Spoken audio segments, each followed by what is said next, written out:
ঈদ মোবারক, ঈদ মোবারক, অগ্রিম ঈদ মোবারক, ঈদ মোবারক শুভেচ্ছা। সবাই ঈদুল আজহা পালনের জন্য ছুটিতে সবাই বাড়ি যাবেন। সবাই দেখে শুনে বাড়ি যাবেন। আপনারা গাড়িতে দেখে শুনে যাবেন, আর রাস্তাঘাট দেখে শুনে চলবেন, বিপদ থেকে সাবধান। একটা দুর্ঘটনা সাধারণের কারণ না, এই জন্য কেউ পাড়াবাড়ি করবেন না, কেউ হিড়ারি করবেন না। আস্তে আস্তে বুঝে শুনে দেখে শুনে তারপরে আপনারা সবাই ঈদে বাড়িতে যাবেন। আর ছুটিতে যাবেন সবাই ইনশাআল্লাহ, সবাই সবার সাথে মিল মহব্বত রেখে তারপর ছুটিতে যাবেন। এবং ছুটি কাটায় আবার যেহেতু আমাদেরকে আসতে হবে, যেহেতু আমরা কর্মজীবী মানুষ, আমাদের কর্ম করে খেতে হয়, আবার আসতে হবে ছুটি কাটায়। সবাইকে বলবো যে ঈদের ছুটি কাটায় সুন্দরভাবে আবার চলে আসবেন ইনশাআল্লাহ, আবার কাজ করবেন, ঠিক আছে? আসলে আমরা যারা কর্মজীবী, আমরা মধ্যবিত্ত মানুষ, আমাদের চাকরি করে খেতে হয়, কাজ করে খেতে হয়, ব্যবসা করে খেতে হয়, যে যাই করে না কেন সবাইকে একটা উদ্দেশ্য মেসেজ থাকবে এই জায়গা, যে কেউ কোনো বিপদে চক্করে যাবেন না। কেউ কোনো বিপদ আমাদের দেখলে পরে ওইদিকে থেকে সরে থাকবেন, বা গাড়ি ঘোড়ায় কোনো এই ড্রাইভারের সাথে রং ব্যবহার করবেন না। জিজ্ঞাসকার করবেন, দোয়া দরদ করবেন, এরপরে গাড়িতে চলাফেরা করবেন, ঠিক আছে?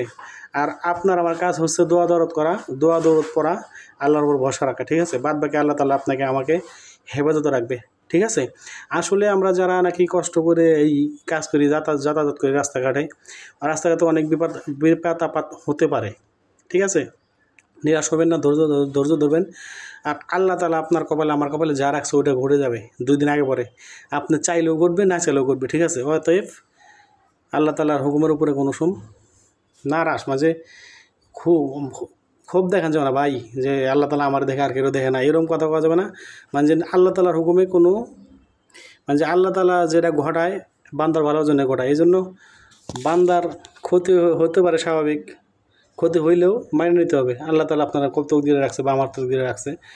যাই হোক, সবাইকে মেসেজ দেওয়ার উদ্দেশ্য ছিল যে আমরা যারা নাকি কোরবানি দিয়ে বাড়ি যাবো ঈদ কাটাতে, সবাই ঠিক আছে, সবাই দেখে শুনে যাবেন। আর সংসারের সবার সাথে যারা আছে মিলেমিশে থাকে, ঈদ কাটায় ইনশাল্লাহ আবার চলে আসবেন।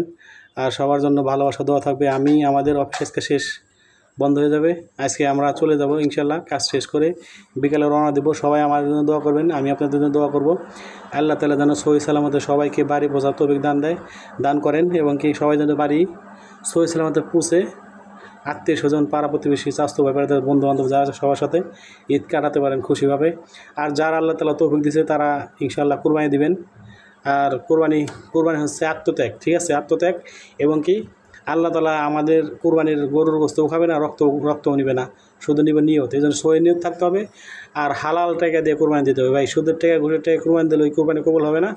গোস্ত কিনে খাওয়ার, গোস্ত খাওয়া, ওই কোরবানি দেওয়া একই হলো। ওই জন্য সুদ ঘুষের টাকা দিয়ে কোরবানি দেওয়া যাবে না, হালাল টাকা দিয়ে কোরবানি দিতে হবে। আর হালাল টাকার কোরবানি না হলে আল্লাহ তাআলা কবুল করবে না।